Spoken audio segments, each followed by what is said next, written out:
Salutations fellow hobbyists and welcome to the Toyama23 Hobby channel. In this episode we'll be doing another unboxing. And this time we'll unbox the high grade Moon Gundam. Now if you've been following me on Instagram, you'll notice that I like master grade kits. So what am I doing with this high grade kit? Well, I got this high grade kit for a few reasons. Such as, I have plans for this guy, and I really like the Moon Gundam design. I like the Sazabi, but I gravitate more towards Gundam designs. And this right here is a Sazabi with a Gundam head. It's the prototype to the Sazabi. So I know it's not the exact same thing as a Sazabi, but I have plans for this guy, so please stay tuned to find out. And my number one reason is I believe this is the best high grade, and everyone should own this kit if you're a high grade collector. Now before we dive in, let's analyze the box, shall we? So first off, the box art here is really nice. You can see the moon at the very back shining brightest, and then the cycle plate around it, and really putting the Gundam in a shadow. It's a real awesome box art. Usually they'll have a Gundam holding a gun, but this right here, there is no gun in sight. Still, it looks cool. And looking at the hands here, I really wonder if this kit comes with pre-posed hands that way. And above all, you'll see that this Gundam is having this mysterious look, you know, with everything shining so brightly that way. Now, let's look at the side here, and we have the same picture as the front. And on this side, we'll have some lore, and at the same time we have a picture of the Moon Gundam in action with its beam saber. And on this side we have the information that we need a nipper and we do not need glue for this kit, as with all recent Bandai kits. Also, this is back when they still do the MSRP on these kits. Here it's 3,000 yen, so if you pay anything more than that, sorry, I feel for you. And on this side, the same box art as the front. Now, at the bottom is where we get all kinds of information on the kit. And here we have the Moon Gundam from the front view and the back. And here we have some explanation about how there are a lot of details into this kit. And that there is the hand, like the front box art. Yeah, a lot of details onto this guy. For being a high grade kit, bear in mind, not a real grade, a high grade, with all these amount of details. Yeah, my box is a little bit dinged here. And for the armaments, we have the cycle plates, the main feature for the Moon Gundam. We have the butterfly edges. Comes with a beam tomahawk. It's nice that they get it to stretch out all the way like a beam saber, and also the beam rifle. It's nice to see that everything is molded in the right colors for the beam effects. Back in the day, high grades would just be one color and you have to paint them, and I hated that about high grades. And here we have a whole bunch of action poses. Based on the picture here, we can see that there are high amount of articulation, and also it comes with a action base, so even higher amount of articulation. So everything you see on this box art here we can do. And a big point out is this guy has a knee shifting armor gimmick for a high grade. So that there is the outside of the box. And one more point out is this box is big for a high grade kit. My master grade Ingram is just slightly bigger than this box. Now let's dive in.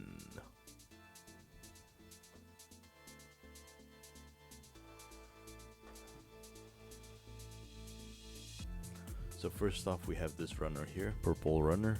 And we can see that there are lots of molded in details onto them already, which is great. Can't tell what this is, but these I can. This is the back of the Gundam for sure. And here we have the chest area and where the cockpit opening is. Should be the shoulder armor. And here I'm guessing that's the feet. And on the back we have the effect parts. And on this side we have some cycle plates. The back of the cycle plate, and I believe this here is the bottom of the leg armor. Really like the details here. I like how this piece, either the arms or the leg, is one whole piece molded together that way. Before it would be something where you sandwich together, but it's one whole piece. I guess that's the leg and this would be the arms. This right here is the hand. It's nice to see those molded in details onto them, easier to pen align. Can't tell what this is, but I do like those 3 dots there. Next runner, we have the only thing that's green here, which is the eyes for sure, which is great because that's the only area that's green. Here we have the V-fin. I can't tell what these are. Can't tell what these are too. Either the shin, the knee, or perhaps this part here for the arms. That's my wild guess. And on the back we have more cycle plates. They are hard plastic. Careful not to bend them so much. Also, I just want to do a little test here to see how see-through they are.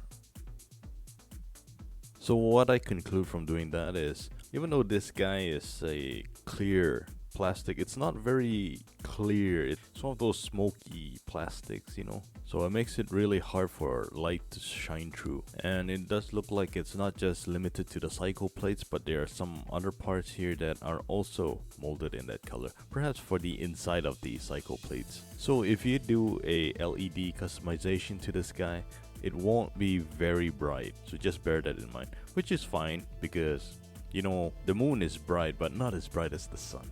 Next runner, I believe that is this right here, is more leg parts, and that there is the back skirt, very similar to the Sazabi, very nice details there. And this right here is the leg. I like that this part right here is empty. That means we slot something in there and it will be easy to pen line or paint that part. Front skirts here, I do notice that this part right here, they're not separate pieces, they're molded in, but however, being the shape they are, it's easy to just pen line over them, which is greatly appreciated. This right here is the beam saber or tomahawk, and here we have more parts for the head. That there is the 2 parts there, which is the head, and here we have the back antenna. Also the front face, really small, so be careful not to lose that. A little something that I noticed by looking at the head is it looks like there will be some seam lines, but this part right here and the V-fin will cover most of those seam lines. So the most seam line we might see is just behind this part here, behind this gate, where those 2 parts will meet. That will be where the seam line will be. It'll be small, so the seam line won't be so bad. Another thing that I want to point out is we can see those grooves there. They are supposed to be green, which is fine. I can still paint them on my own. However, it's great to know that it's well defined, deep enough for us to pen line. So very nice amount of detail went into the head. Now in the back here we have the beam rifle. Also looks like what seem to be some inner frames. Yeah, looks like inner frame there. This right here is the back skirt armor, and this here is the backpack, and this I believe is the part that links the backpack to the cycle plates. And here we have the pre-posed hands, and just look at that hand right there. Look at the details on that hand. It's amazing. They really put a lot of love into this kit, and that I believe is the collar. Next we have this familiar runner. This right here is clear, and this is the exact same runner as the green runner, which is for the camera lens and the eyes.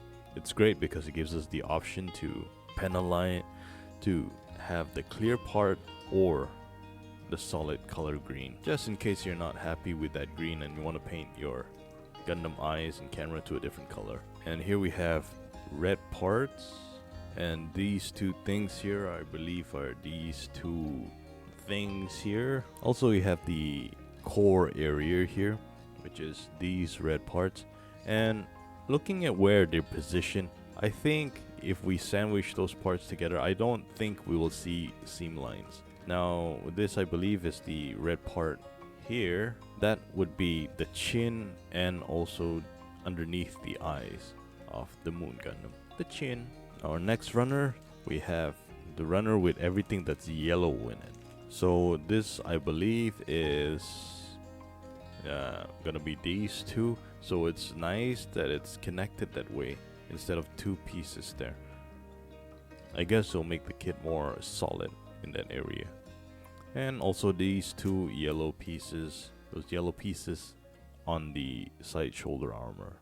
This runner here, which is mostly the action base, and just scanning through them to see if there's any Gundam parts on it, and I don't think so. Also, a nice point out is this runner here, the entire thing is made out of smoke gray. I like action bases that are clear. And final runner that we have here looks like mostly mechanical parts, like inner frames, and this right here would be the leg joint for sure. It's the one thing I like about this runner. I can't tell what they are. So maybe the legs and the arm. Both sides are the same runner. And this right here is the manual. And sadly how cheap the manual feels. Like it's a stretch. It's a stretch of paper. You know? With a master grade it's a book, but here it's just one piece of paper that they stretch out. It's nice that they have some color parts to the pages. I don't know why we would need it, but I still like it. And a little nice gimmick here is you can actually curve the cycle plate. And that there is the Moon Gundam's unboxing. Now my concluding thoughts for these unboxing videos. I noticed there are no stickers, which is great because it means everything is molded in the right color. I do notice though that there are some parts that are not molded in the right color, which is where the head area is. Like on the top part of the head it would glow green. However, that's something you can just panel line on your own. And the only thing I believe that you would have to paint would be red on the bottom feet, and at the same time yellow on all the thruster parts for the back of the cycle plates. But that's about it. Even if you don't do that paint job or any of those stuff, it will still look great. I'm really excited for this kit. So guys, do you already own the Moon Gundam? If you do, please leave us a comment below. And if you have any questions about this kit before I make the review video, please leave a comment below. And guys, please subscribe to the Toyama23 Hobby channel to not miss out on that review video. At the same time, keep things awesome, keep the hobbies going, and keep the hobbyist alive. I am Toyama23, signing out.